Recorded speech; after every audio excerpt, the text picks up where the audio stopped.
As we speak, the second official round of the trilateral meetings in Abu Dhabi between the United States, Russia, and Ukraine are going on to try and see if there's any way at all we can find a negotiated settlement to this absurd war. And to try and unpack what is and isn't actually happening, we have back with us today friend of the show, Patrik Baab, one of Germany's best and most critical international journalists. Mr. Baab is the author of the best-selling book On Both Sides of the Front, where he shares his experience traveling through the Donbas. He worked for many years as an editor for the North German broadcasting company NDR and was also a lecturer at 2 different universities. Mr. Baab, welcome back to the show. Always my pleasure. And certainly we're really grateful to have you in because you were able to provide an angle on a lot of these things that we see only in headlines on this side and can provide greater context. And that's something that we are in desperate need of here. And I'll say not just in the United States, but in the White House. I think some context would be most desperately needed. And we don't seem to have a lot. First of all, a lot of the issues really on the table for this round of the negotiations. I think probably the biggest thorny issue is the issue of territory and who's going to give up what, who's going to get what. And there are, to say that there's a difference of opinion is probably a pretty significant understatement. Russia seems to have said in the days leading up to this that see also June 2024 in terms of what we're looking for here. And Volodymyr Zelensky and his side seems to be saying, yeah, see also we ain't giving up nothing, but yeah, let's have a negotiated settlement. How do you see it heading into this meeting? Well, the second round started just today, but the different positions, the positions of both sides are fixed in concrete. And the question of territories is one of 3 main questions and three demands that Putin declared. And the question of territories means the occupied 4 oblasts in eastern Ukraine, Lugansk, Donetsk, Cherson, and Zaporozhye, must be part of the Russian Federation according to the referenda in fall 2022. And during the last round in Istanbul, some month ago, the Russian delegation leader explained, now we are discussing 4 oblasts. Next time, we will discuss 8 oblasts. So the Russian position is the same as it was at the beginning of the war. And this is not the only point. There are 2 other points. The second point is Ukraine must stay out of NATO. It's a main Russian demand that Ukraine will be neutral in the future. And the third point is denazification of Ukraine. And this means, from my point of view, nothing else than an exchange of Ukraine elites, a regime change to another leadership in Ukraine. And let me just ask you, I mean, just as best you can interpret from the Russian side, when they say denazification, do they just mean, hey, there needs to be a presidential election, you need to elect somebody else, or do they see something more expansive? Because it's been unclear to me, even in their, I guess, framing of saying they want a negotiated settlement. What do they imply that the Ukraine side has to do? We know what they have to do in terms of the territory. They have to withdraw from territory that they currently still possess, which is obviously a very, very difficult thing for the Ukraine side to do. But I've never heard articulated what they would require to be done on the diplomatic / political front to denazify. Have you understand any of that? So it wasn't declared exactly, but as far as I can understand, Russian political scientists and representatives of the Kremlin, they mean not only a presidential election, a new presidential election and a new president. it means a cultural change in Ukraine. You have to keep in mind that the military groups, the battalions, Azov, Dnipro 1 and 2, or Kraken, overall about 25 organizations, are not only military units, they are social movements. They are organizing demonstrations, youth and children camps, and they are deep into the cultural field of the Ukraine society. They are organizing the renaming of streets and buildings from Russian poets, for example, or Russian politicians, Russian philosophers, to Nazi personalities. And the Russian side want to change that because they want to stop that Ukraine could be a pressure group against Russia for the West and for the NATO. And that's a very important point for the Russian side. Now, let's take a look at some historical comparison that you may know something about. In the end of World War II, there was the denazification of Germany because obviously Hitler had, put his tentacles throughout the entire culture and government and way of life, everything at all, arts, etc., all the way down. And that was something that the Allies in the aftermath of Germany's loss in the war, they said they want to denazify. What did that look like in Germany? And do you see any analogs for what Russia may have in mind for Ukraine? Absolutely. Russian intellectuals and historians are referring to the Nuremberg trial in the year 1945 and 46. And they imagine a similar kind of denazification for Ukraine. That means an exchange of Ukraine elites. And Ukraine ultra-nationalists and fascists are sitting in the security apparatus, in the secret services, the military, and in the administration. And that's the point. They want to change that. They want to have a more neutral society also in a cultural way.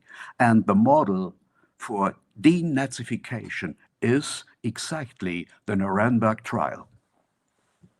Well, that's you got to admit there's some problems with that because the only way that the Nuremberg trials happened was with a complete military defeat of Nazi Germany, so that they were able to, the Allies were able to just basically impose their will upon the elites and rise new elites into positions within Germany and obviously take others out. I can't see any even theoretical possibility that a negotiated settlement that would be acceptable to the Russian side would also be acceptable to the Ukraine side, where they would willingly do some of those without a military defeat. So it seems to me that the only path, if Russia genuinely means that about the denazification, almost the only way they can accomplish that is through a military defeat. Do you see it any differently? No, that's exactly the crucial point you mentioned. So the Russian delegation is sitting at the negotiation table, but they don't trust the Trump administration. And the background is just the attack, the drone attack on Putin's residence some weeks ago. So you have two possibilities. Watching and seeing and monitoring and evaluating the attack on Putin's residence. Possibility one, President Trump knew everything, so the Russian side won't trust him. Possibility two, President Trump did not know anything of that. So that means the CIA and the US military can operate beside the president. And the result is don't trust the American president. The result is the same. So they are sitting on the negotiation table, but at the same time, they refuse to stop firing and to go on with the war. So from the Russian point of view, as far as I can judge that, is they are ready to win this war and they want to make Ukraine, Kiev, capitulate. Well, that's a little bit different of a negotiating style. I guess it's different than what's being projected, because right now, at least in the Western media, it's that they're looking for a negotiated settlement where you agree to this and I agree to that. I'm going to get to some of that from what the Ukraine side seems to think these negotiations are in just a second. But let's get, first of all, it's just something you said about the trust issue and about President Trump and President Putin. Let's see, this is 2 days ago, President Trump in an Oval Office meeting said that he had phone called President Putin and said he had gotten Putin to agree to a 1-week energy ceasefire to where they wouldn't go after the Ukraine energy system. And then later that night, there was an attack. And then the next morning, President Zelensky of Ukraine was complaining about it. Here's how those two things went down. Watch this. I did call up President Putin, and he's agreed. He's put it out to. They have the same cold wave that we do. Maybe different because it's pretty far away, but it's the equivalent. And Ukraine's a very cold country. It's much colder than us. It's colder than, they say, on average, it's Canada or colder. And on top of that, they have a tremendous cold wave. And I asked him if he wouldn't shoot for a period of 1 week, no missiles going into Kiev or any other towns, and he's agreed to do it. So it's something. Ми вважаємо, цей російський удар справді порушує те, про що домовлялись американська сторона, і повинні бути наслідки саме цього. Всі бачать погоду, найбільш складні дні, найбільш холодні дні саме цієї зими зараз, і саме удари по інфраструктурі, передусім по енергетиці, щоб позбавити людей можливості мати електрику, опалення, позбавити людей тепла і влаштувати блекаути. Це справжнє ставлення Росії до всього, що відбувається. Ми будемо контактувати з американською стороною щодо цього. Я розраховую, що партнери не мовчатимуть про те, що відбувається. So you have Zelensky saying, look, there was an agreement between Trump and Putin. Putin violated it, so there has to be consequences. And we're going to be talking to the American side to get those consequences. And later that same day, President Trump was asked about this contradiction. President, yesterday you were talking about how Vladimir Putin had agreed to a pause during the cold weather. Overnight, those attacks have started up. I know. It was Sunday. It was Sunday to Sunday, and it opened up, and he hit him hard last night. No, he agreed. He kept his word on that. It's a lot. 1 week is, we'll take anything because it's really, really cold over there. But it was on Sunday, and he went from Sunday to Sunday. So you can see that Trump is like, yeah, there won't be any consequences. And actually, he kept his word. I don't know how he's going to define that, because he said that on the 2nd of February, the night of the 2nd of February, 3rd of February, that there was an attack. So I'm not sure how I can work that, but Trump doesn't seem to be bothered with it. And he doesn't seem to be concerned at all about what Zelensky's thinking. What do you make of that dynamic? This is a blame game from every side. It's just tactical. So Zelensky wants to make the Russian side guilty, and Trump will have the open door for negotiations, and Putin gives the sign, I can do what I want because we are at war. So, and the Russian side want to destroy the Ukrainian infrastructure to bring the Ukrainians on their knees. That's the background. They are at war. And so it's a blame game. And that's all.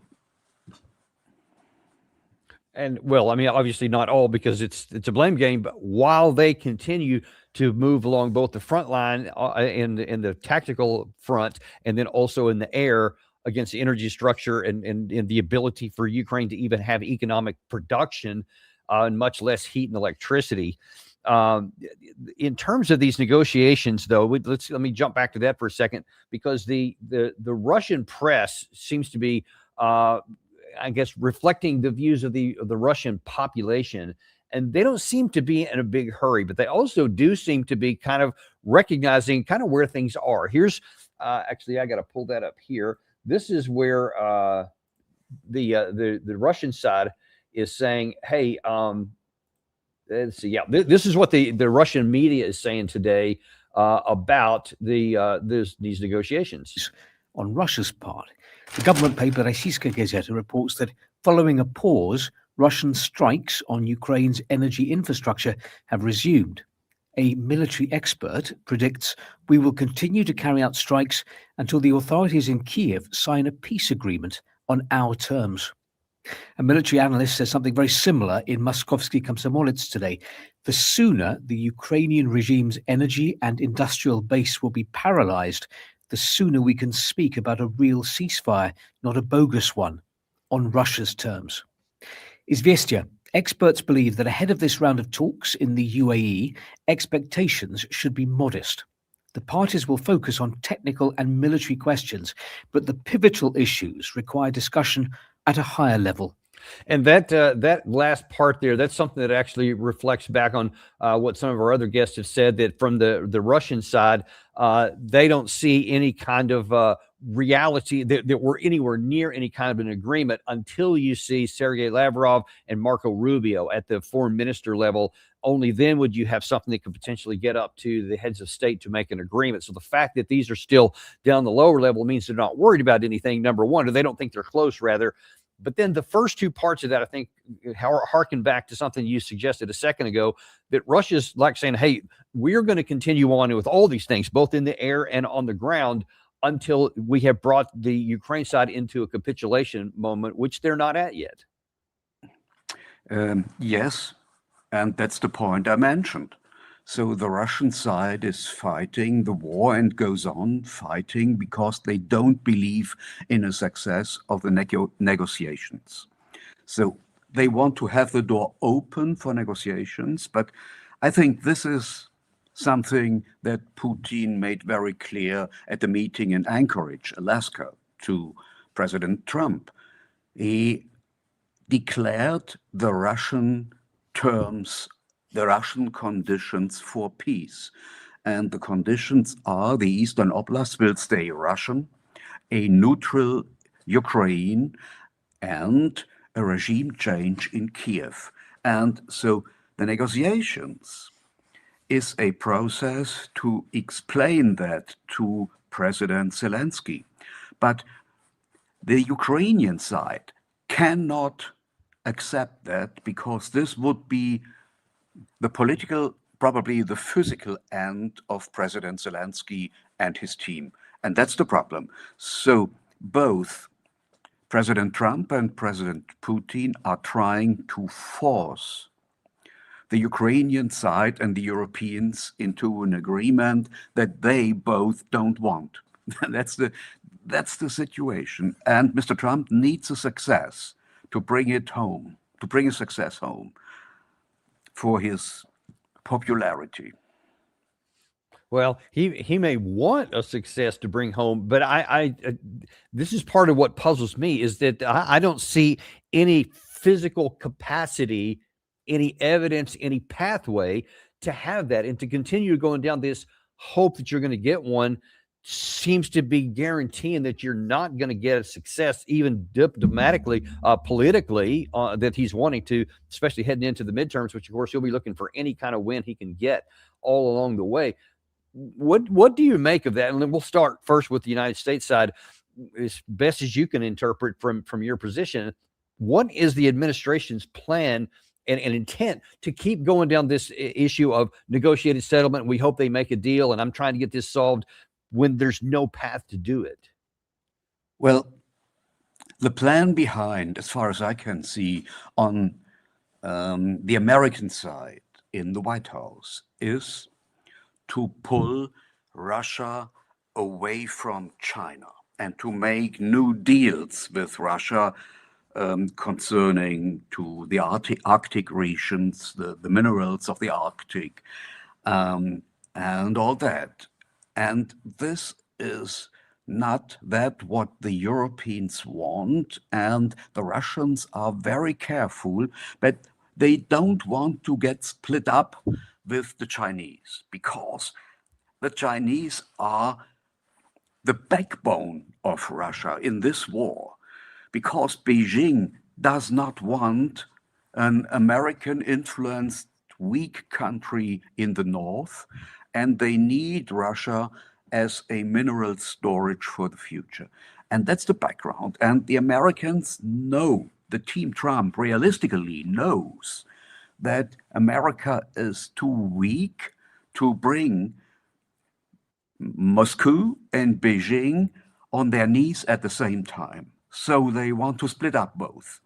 And so Putin declared, yeah, we can make deals, but you have to fulfill the Russian demands in Ukraine. Ukraine will stay neutral, a regime change in Kiev, and the 4 oblasts will stay Russians. And that's the difficulty.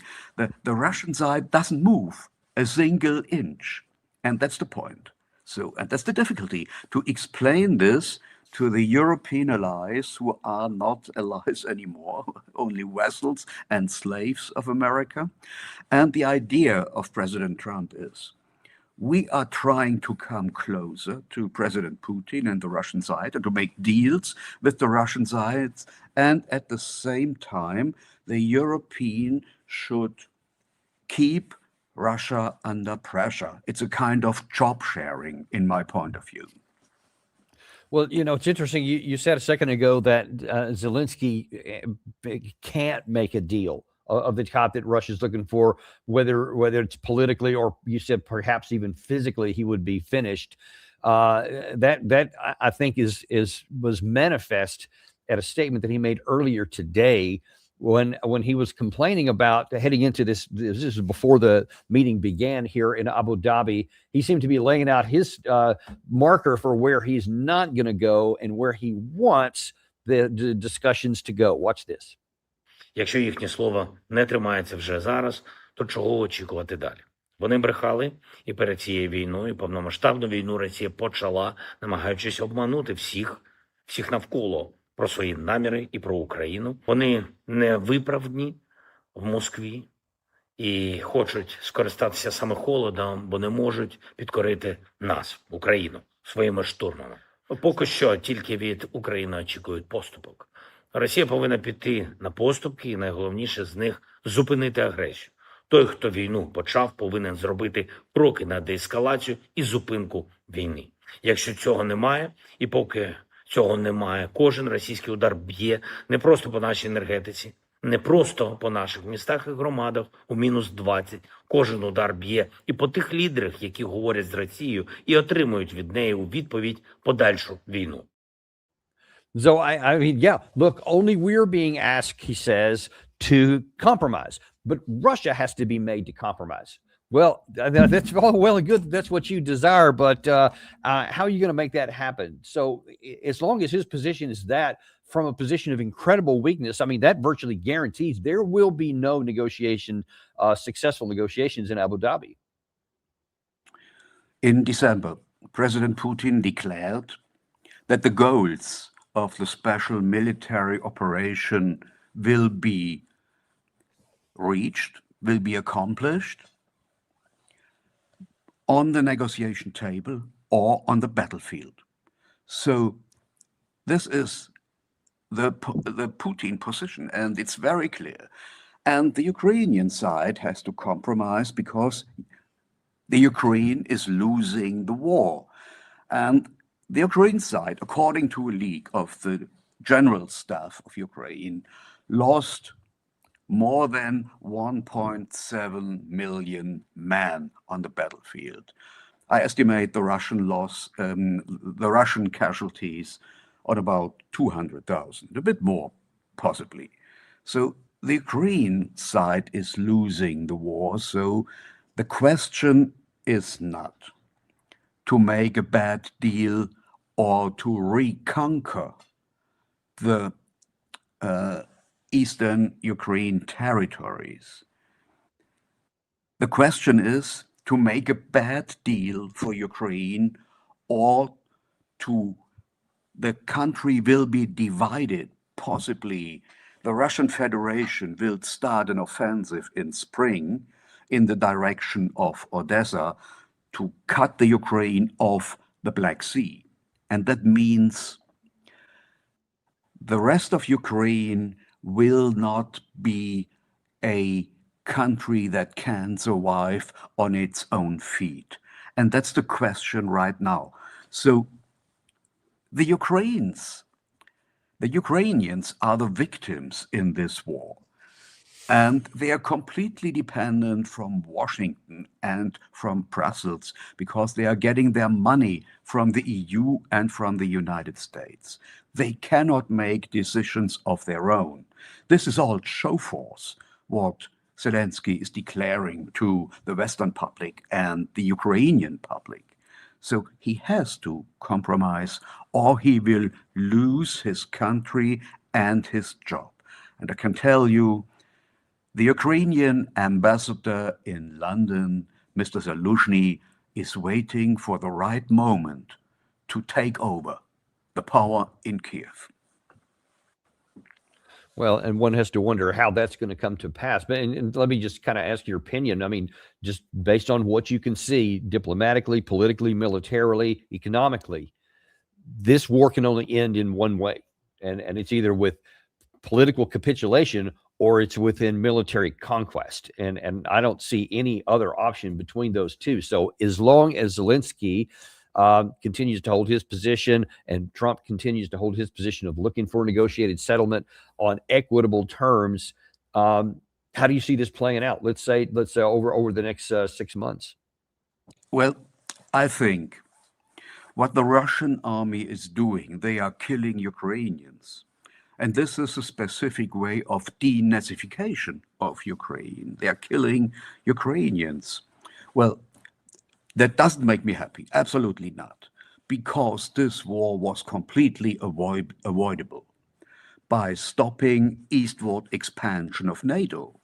So everybody in Ukraine knows that the NATO is behind this war and not the people of Ukraine. People of Ukraine is the victim of this war, and he don't defend a country which belongs to themselves. They are fighting for a country who is owned by Western financial oligarchs and Western financial investors. Please keep in mind that BlackRock and JP Morgan made an organization trust who is managing the debts of the Ukrainian state. So the Ukrainian state is completely in the hands of the financial industry of America. So that's all. And you can stop this war anytime at Russian conditions. And when the war is going on, that means companies like BlackRock see a chance to make more money by going deeper into this war. That's the background. And so how's that going to play out? If that continues to be the path, then what's going to happen on the battlefield? On the battlefield, I expect that the coldness, temperatures of around 30 degrees under zero Celsius are playing into the hands of the Russian army, because the Russian army is very professional in questions of winter war. And the second point is they are destroying the infrastructure with missiles. And the third point is they will go on step by step westward and, well, destroying more and more Ukraine front lines. The situation is getting more and more difficult for the Ukraine side. And I expect that in spring, the Russian side will start an attack in the direction of Odessa. Well, that's it's just egregious to watch. I've had some contacts on the Ukraine side who tell me that life is just miserable now for everybody Yes. inside of Ukraine. Of the top 6 cities, apparently only Lviv still has something close to a normal status of life in terms of economic activity and energy, heating, etc. And the other 5 are in different elements of disarray, or like in Kiev, where 500,000 people have been forced to flee the country, the city, and those who are left get maybe 4 hours of electricity per day, if that. In some areas, they don't even get it. So it's getting worse and worse. But here's one of the underlying really ugly sides of this. You mentioned BlackRock and JP Morgan and some others that are certainly aware of this, because they're locked into this at the granular level, so they know exactly what it is and they know where the income is rolling into. It can't be that our side, and that means the West at large, not just the U.S., understands all the things that you just mentioned, understands that militarily this cannot be won, that the only option is an eventual grind to physical death and destruction for the Ukraine side. And yet, you had a couple of days ago, NATO Secretary General Mark Rutte make this big heartfelt statement and plea at the Verkhovna Rada in Kiev about how much we're going to support them until they get some success. Ukraine needs robust security guarantees. The United States, Europe and Canada have affirmed their readiness to provide the assurance that Ukraine needs to be able to forge a peace with Russia. The members of the Coalition of the Willing made encouraging progress on these guarantees when they met last month in Paris. I was at that meeting, and so was President Zelensky. Some European allies have announced that they will deploy troops to Ukraine after a deal is reached. Troops on the ground, jets in the air, ships on the Black Sea. The United States will be the backstop. Now, I'm going to talk about some of the specific things you said there, but Gary, if I could ask you to replay this, and as I do, folks, watch the audience here. Watch when Rutte is making these comments that on paper should encourage the Ukraine side. Look at the reaction on their faces. Roll this tape again. Ukraine needs robust security guarantees. The United States, Europe and Canada have affirmed their readiness to provide the assurance that Ukraine needs to be able to forge a peace with Russia. The members look at that face of right the Coalition there. of the Willing made encouraging progress on these guarantees when they met last month in Paris. These guys, I was at that meeting, it continues and on so after was that. President. But you see there, Patrik, nobody in the audience is buying a word of this. Half the chamber is empty. Maybe more than half is empty for the NATO Secretary General there, and no one's paying any attention, and they all know the deal. Everybody knows the deal outside of the public, I think, in the Western side, definitely inside NATO.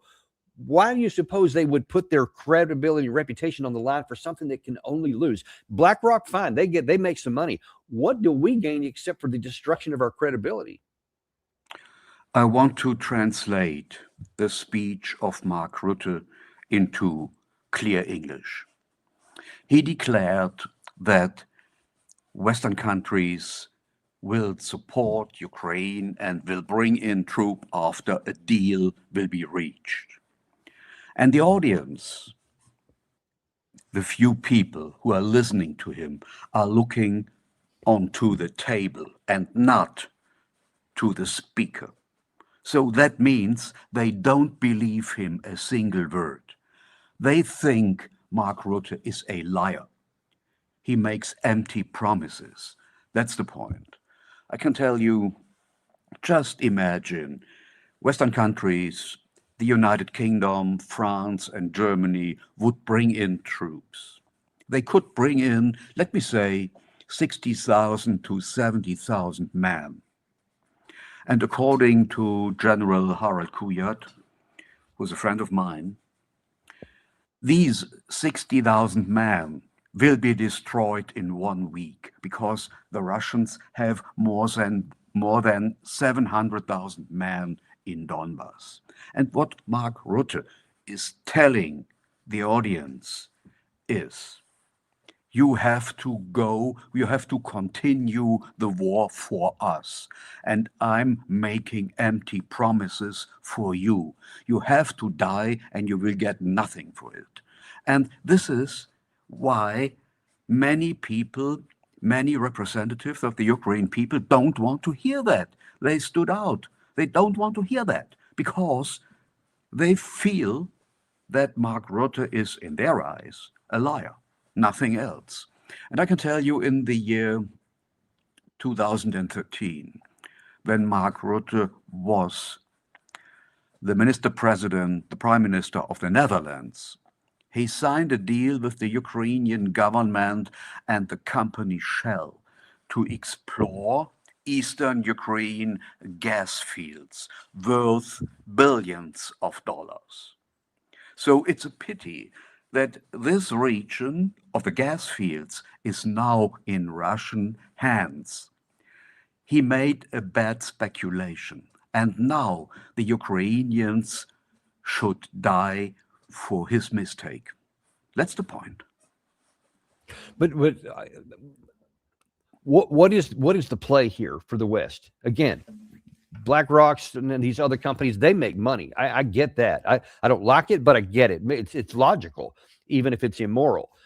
But what about I mean, whether you're talking about Keir Starmer, Emmanuel Macron, Friedrich Merz, Ursula von der Leyen, or Mark Rutte, they are all putting their imprimatur and their name and their credibility and their reputation on something that they have to know cannot be accomplished. And the only outcome is a loss on the Ukraine side and a failure of what they've been trying to do. What's the play here? So European leaders are captured in their own ideology, and they made always big mistakes. They underestimated the Russian army and the power of the Russian industry and economy. So they thought we have an easy deal, waging a war against Russia in Ukraine. But it was not an easy deal. And now they have to recognize that they are losing the war. And that means they have to explain their own voters in the United Kingdom, in Germany and France, that the price of the war will be paid by German and British and French taxpayers. And then this generation of politicians will be kicked into the garbage can of history. And so the only method, the only possibility, the only chance of survival for this generation of politicians is to go deeper and deeper and deeper into this war. That's all. So if I'm interpreting correctly, I've almost was unwilling to come to this conclusion because I thought, no, it can't be this because there would be such an obvious bad ending for it. But it could be that they have built so much of their credibility and reputation on this that they can't undo it now. And they'll just go on and hope that something could happen different in the future. And they'll figure it out at the other end. And I don't know, blame somebody else for it afterwards. But they just don't know how to get out of it. Is it that simple? Exactly. They cannot believe that they lost the war. And they are full of fear of their own voters. They fear their own voters. This is the reason for them to destroy European democracy by sanctions against Europeans. This is the reason for the censorship in Europe. They are destroying their democracies in Western Europe, and that's the reason. And they cannot deal with the situation that the West, including the United States, but especially Western Europe, is in full decline. And the world is changing from a unipolar world led by the United States to a more multipolar world. and they cannot find a road. So they are getting crazy, they are getting mad. And the only idea they have on that is to use military force. And so they are captured by their own ideology, and they don't find a way out. I think when the Europeans want to find a way out, they have to exchange this political elite first. Well, yeah, we'll see how that's going to work out. They won't go quietly. Zelensky won't go quietly. It looks like all of this is just pushing us all collectively into a very dangerous future where only more violence, potentially, certainly in the Russia-Ukraine war, is going to be required to bring it to an end. And then God help us if political violence happens in Europe, but at least electoral losses for this elite, because one way or the other, the populations and the voting people in all these various European countries are not going to just suck down this continued nonsense when they see that with their own eyes that what they're being told is not true. But we'll see how that's going to work out. I was going to ask you toward the end of this anyway, this episode. The last time we had you on was with Colonel Jacques Baab, and we were talking about some of the awful things that the European Commission is doing in sanctioning against him, which is just an outrage, et cetera. And I was going to ask you what the process was of that, or the status was. But just before we came on the air here, you were telling me that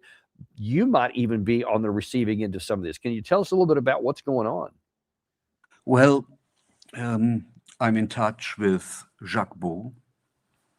We often discuss with each other.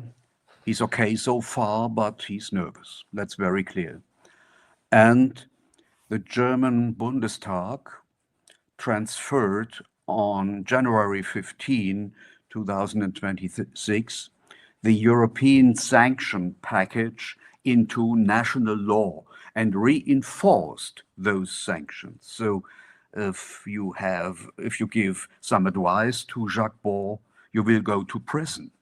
And that means, so the freedom of speech does not exist in Germany anymore. And it was destroyed by the ruling party cartel, Social Democrats, Christian Democrats, Liberals, and Green Party. So, and exactly these parties led the country deeper and deeper into this war. So war, propaganda, and censorship are both sides of the same medal. So they want to stay in power, and they are ready to destroy German democracy. And I think Germany, especially Germany, needs again help from the United States, as you did after the Second World War. We need help to reinforce and to reinstall democracy in Germany. And what kind of help could the United States give Germany to keep free speech? What could we do? Well, Vice President J.D. Vance started with it in mentioning the difficult situation of the freedom of speech in Europe during the Munich Security Conference last year. And the Americans should increase pressure on the German government. This is the only way to explain the German government that they went too far. Sorry, I didn't have that on there.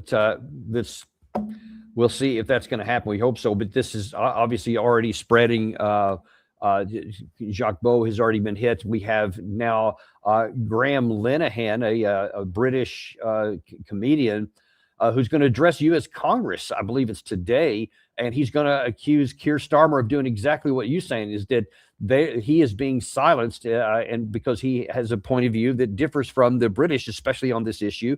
And he's talking about that as well. So at least in the United States, I mean, we have our own issues sometimes with freedom of speech and the administration not wanting to hear contrary views. But so far, we continue to have those. And now at least we're listening to some of the free speech issues on the other side there. So hopefully this can help as well by shining a light on some of these attempts to silence voices of dissent in a free speech. And that's one of the hearts of our democracy in the West at large, or any country, is you got to have the ability to have free speech, or you have the makings of a totalitarian state. I mean, I think it can be that simple. Yes.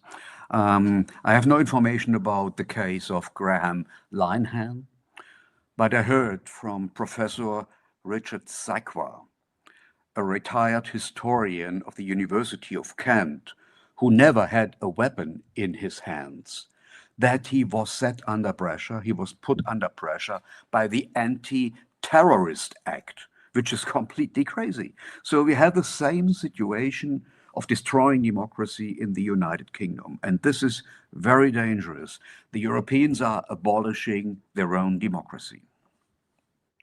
That's just hard to believe we're even talking about that in 2026, when we're supposed to be the defenders of democracy and the spreaders of it worldwide. And yet here at home, we're starting to have some dangerous outlyings or outcroppings of doing the opposite here. So we'll have to certainly keep a wary eye on that. We're going to continue to speak the truth and be unintimidated and uncompromised, just as we always are here, and giving voice to folks like you who are willing to take the risk and the courage to continue to speak up, to tell the truth, whatever the consequences. And we hope that there aren't any, and that these kinds of activities like this, and to put a spotlight on it, can perhaps prevent some of the worst outcomes. Although we're definitely hopeful that Jacques Beau can get those things reversed, that enough pressure can be brought on the governments to tell them to stop doing these absurd things that are ridiculous. And we certainly wish Colonel Jacques Beau well, and wish you good luck. So thank you very much for coming on today. And folks, make your voice heard. Don't let it be silenced anywhere, whether it's on social media, on shows like we do here. Let's stand up for folks who are willing to put their very freedoms on the line just to tell the truth in what's supposed to be a freedom and democracy country, folks. If we don't keep it, we can lose it. If we don't keep exercising it and keep vigilant, even this can be taken away. So don't ever take it for granted. Appreciate you guys, folks. We will see you this afternoon at 2:00 with Larry Johnson. We're going to take a look at a lot of the things that are going on elsewhere in the world, especially with the possibility of war in Iran. That's unfortunately still on the table, and there's some very dicey things going on, and there's been some activities in the seas outside of Iran, around some of the U.S. aircraft carrier. We're going to talk a lot about that and hope that doesn't lead to war. But Larry Johnson will be here to show us his view. We'll see you then on the Daniel Davis Deep Dive.